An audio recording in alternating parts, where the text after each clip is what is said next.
ভূস্বর্গে গিয়ে জঙ্গি হামলায় নিহত বিতান অধিকারীর দেহ নিয়ে আসা হচ্ছে কলকাতায়। আমাদের সঙ্গে রয়েছেন আমাদের প্রতিনিধি সন্দীপ সরকার। সন্দীপ,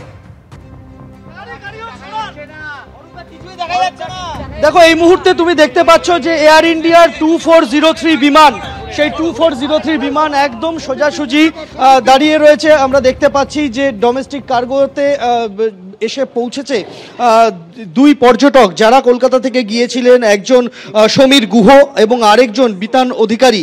তাদের দুজনের দেহ নিয়ে কার্গো বিমান এই মুহূর্তে এসে পৌঁছলো এবং 7:29-এ ঠিক 7:29-এ দিল্লি থেকে এসে ল্যান্ড করে কলকাতা বিমানবন্দরে এয়ার ইন্ডিয়ার এই যাত্রীবাহী বিমান। এবং তাতেই এই দুই পর্যটক যারা নৃশংসভাবে যাদেরকে খুন করা হয়েছে সেই দুজনের নিথর দেহ এসে পৌঁছলো।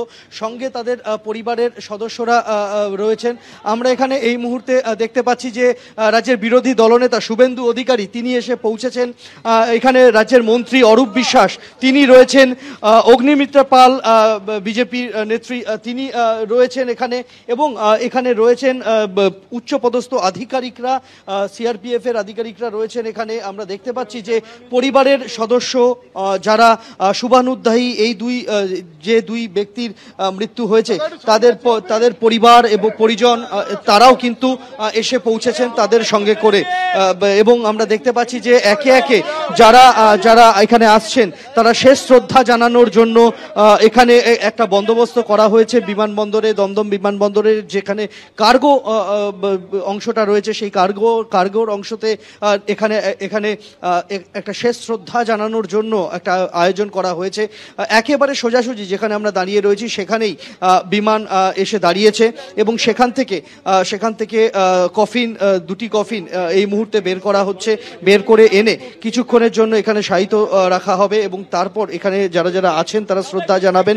এরপর দুজনের বাড়ির উদ্দেশ্যে, একজনের বাড়ি বেহালাতে, আরেকজনের বৈষ্ণবঘাটার বাড়িতে গিয়ে পৌঁছাবে তাদের নিথর দেহ এবং আজই রাতে শেষকৃত্য সম্পন্ন হবে তাদের। যারা এখানে এসে যাদের দেহ নিয়ে আসা হয়েছে তাদের সঙ্গে তাদের পরিবারের সদস্যরাও রয়েছেন।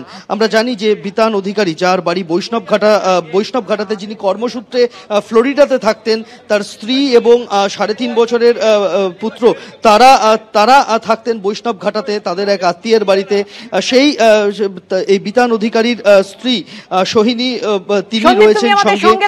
ভূস্বর্গে গিয়ে জঙ্গি হামলায় নিহত বিতান অধিকারী এবং সমীর গুহর দেহ এসে পৌঁছলো কলকাতায়। অতসী,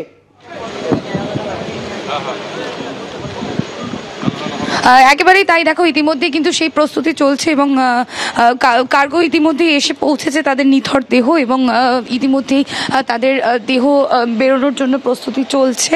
ভেতরে কিছু ফর্মালিটিস চলছে এবং তারপরেই তাদের নিথর দেহ গিয়ে পৌঁছবে তাদের বাড়িতে। আমরা জানি যে কাশ্মীরে নিহত বিতান অধিকারীর দেহ ইতিমধ্যেই এসে পৌঁছেছে এবং ভেতরে প্রচুর পরিমাণে নিরাপত্তা রক্ষীরাও রয়েছেন যাতে সুষ্ঠুভাবে সবটা সম্পন্ন করা যায় এবং এই মুহূর্তে সেই প্রস্তুতি চলছে প্রচুর পরিমাণে। ধন্যবাদ তোমাদের দুজনকে।